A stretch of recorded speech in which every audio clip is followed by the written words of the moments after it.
Hello everyone, Kristina Werner here. Welcome to another walkthrough video for a new release at Concord9th.com. This is the Kristina Werner with Concord 9th July 2026 release. So like I've done in the past, I'm going to walk you through all of the products that will be released on July 9th, 2026. And here we go, let's get started. The Retro Flowers bundle came about because I was really in a retro kind of 70s mood one day. In fact, there's another bundle in this month's release that sort of has a similar vibe as well. So I really wanted to lean into that and create some really fun retro florals. So this one is actually called Retro Flowers, and there are 3 products in the bundle. Now it started with the stencils. I really wanted to have a large 6x9 stencil set that I could do multicolor floral patterns with. And there are 6 stencils in the set. One that does the background and then all the individual elements.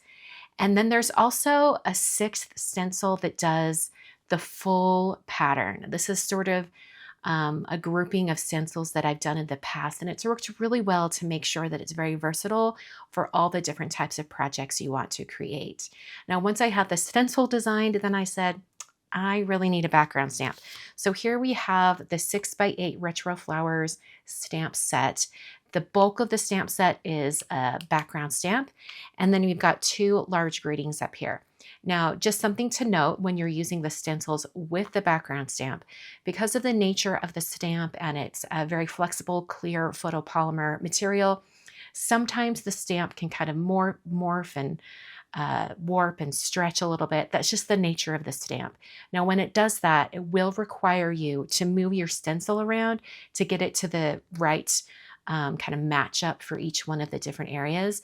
That's just the nature of the stamp itself. There's nothing wrong with the product. So I just wanted to let you know that you probably will experience that, that you'll have to move your stencils around a little bit if you're using the background stamp with the stencil. And then we have the dies over here. I really loved all these flowers, so I made the flowers from the main design a little bit smaller and offered them as dies. We have the 2 greetings, the thank you and get well soon. We have a lot of different options with these. We've got the individual letters that are cut out. So then you've got the shadow with the scored letters inside to guide you as you adhere the letters onto the background. But then at the last minute, we added some actual, the actual shadow dies. And these are so you can cut out the words in the stamp set. So this was a pre-production version of the dies that I have in hand here. We did add these dies into the die set. So when you order the Retro Flower size, you'll get an additional 2 dies that I hadn't originally planned on. So that's kind of fun. So let's look at some cards that were made using this bundle. First up, this card uses that full stencil design, so I could get like a really colorful blend going all the way through. And then I've used a bunch of the dies from the die set. I used a black outline for everything, put in some really retro colors, and then have that nice get well soon right on top. This card uses all of the different colorful elements from the stencil to create a nice background.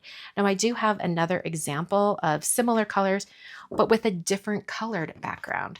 So you can see that the flowers are similar colors, but I've just changed the background to a nice brown.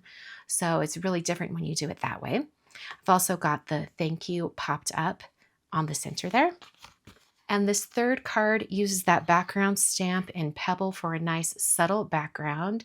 And then we've got those flowers on top with black outlines and a nice thank you. So this is the Retro Flowers bundle. So much fun in this one bundle. I think there's a lot of potential for different techniques and different styles. The Petal Pop Bundle has 3 products in it. And just like the Retro Flowers bundle, this one started with the stencil set. So in this stencil set, there are 6 stencils, but 2 different designs. We've got this one up here with some flowers and stems, and this one down here with repeating flowers. On the stencils themselves, they are labeled, etched into the stencil material. Do you see this right here? It's a little bit hard to see, but it says Pattern A, Stencil 1. And then you've got pattern A, stencil 2 right there as well. It's a little bit hard to see. Sometimes it's easier if you kind of go over it with like a Sharpie or something. And then you've got pattern A, stencil 3, which is actually kind of a really nice dot pattern if you wanted to use it separately. So there's that pattern. And then over here, we have the same thing, and they are labeled up at the top. So here's pattern B, stencil 1, stencil 2, and then stencil 3.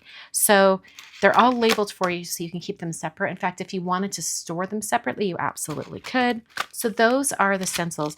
Then we have a really big die set, and this kind of grew into a huge die set because I really wanted some rickrack frames as well as a rickrack border right here. So we've got some fun elements here. The circles and the squares with their little borders are sized perfectly to go with the Petal Pop greetings stamps.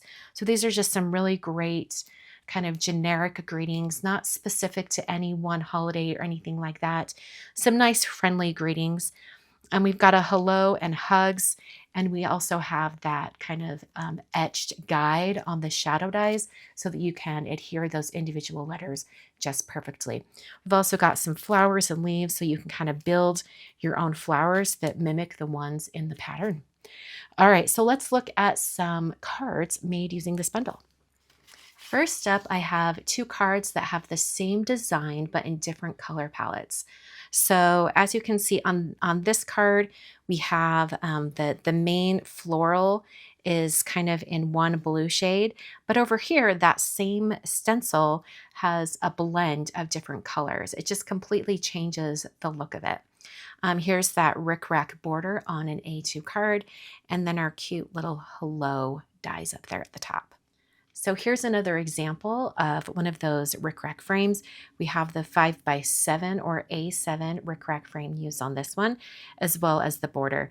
I've also used some of the individual little flower dies to build a little cluster of flowers.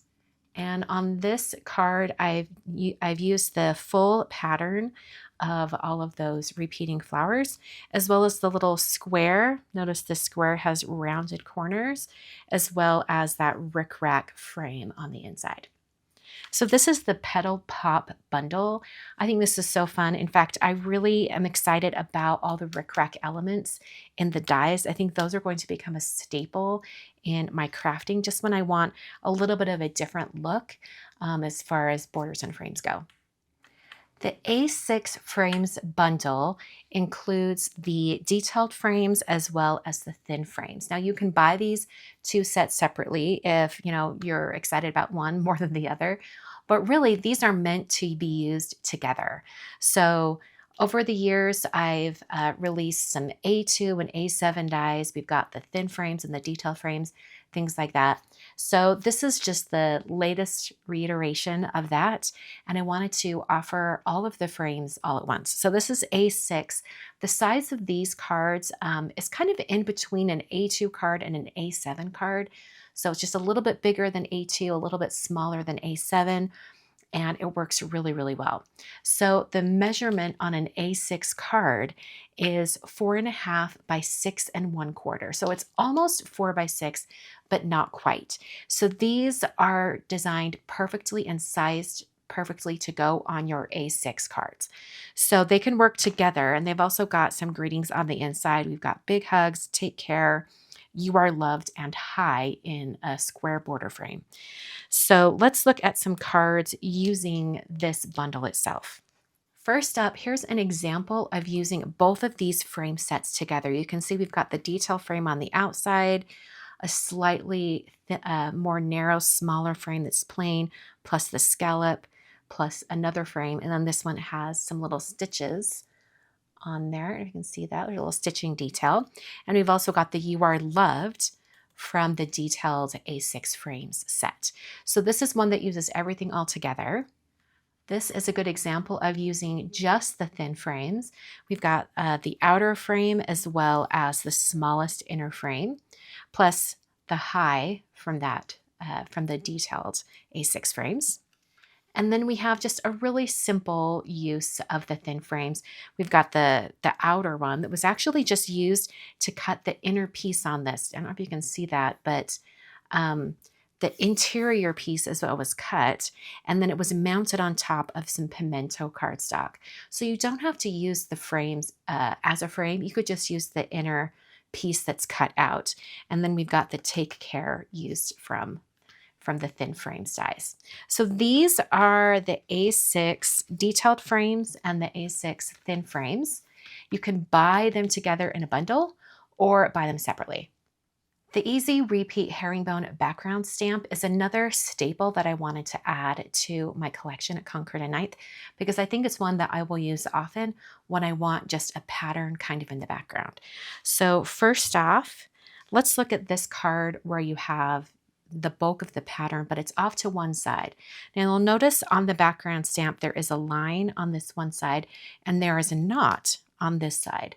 And that's because if you wanted to use this stamp across a larger card, I'll show you here in a minute, you definitely can stamp this twice and just add that line onto the side. And then you have a pattern that extends out. That's why I called it the Easy Repeat Herringbone background stamp. So there's an example of that right there. And here's a use of kind of extending that past this. Notice how this card is larger than the background stamp. That's because it was stamped once and then stamped twice just to fill in that gap right there. Now, I happen to know that that's how this one was created, but if you have a similar card design where you have something interrupting the background, you definitely could have just stamped it from, here over and then stamped it from here over so that you don't have to deal with matching things up. But I happen to know, especially because you can kind of see underneath right there, this was stamped continuously as an easy repeat pattern. All right, here we've got this one right here where it's just used as a pattern in the background and it fills in that area nicely. On this one right here, this is an A6 card. The way this was created was that there were two pieces of cardstock, Plumberry and Tide Pool, and they were stamped in the same position in a stamp positioning tool. So first the purple one was stamped and then the Tide Pool one was stamped. And then when you go to cut them out using the frames, the patterns match up perfectly. So that's how that was done. And then this one right here is a really fun one. The way this was created was the background stamp was first stamped on white cardstock and heat embossed with white embossing powder. Then the different areas were masked off and then inked individually as the vertical stripes. So that's a really fun way to use the background stamp and get lots and lots of color. So this is the Easy Repeat Herringbone background stamp. It's just slightly smaller than 5.5 by 5.5, so you will need to repeat it to cover your entire card, and it is available now. This is the July 2026 release from Kristina Werner with Concord 9th. Lots of fun retro patterns and some good staples to add to your crafting stash. I hope you'll check it out. Everything is available now at concord9th.com. Thanks for watching, and I'll see you guys around.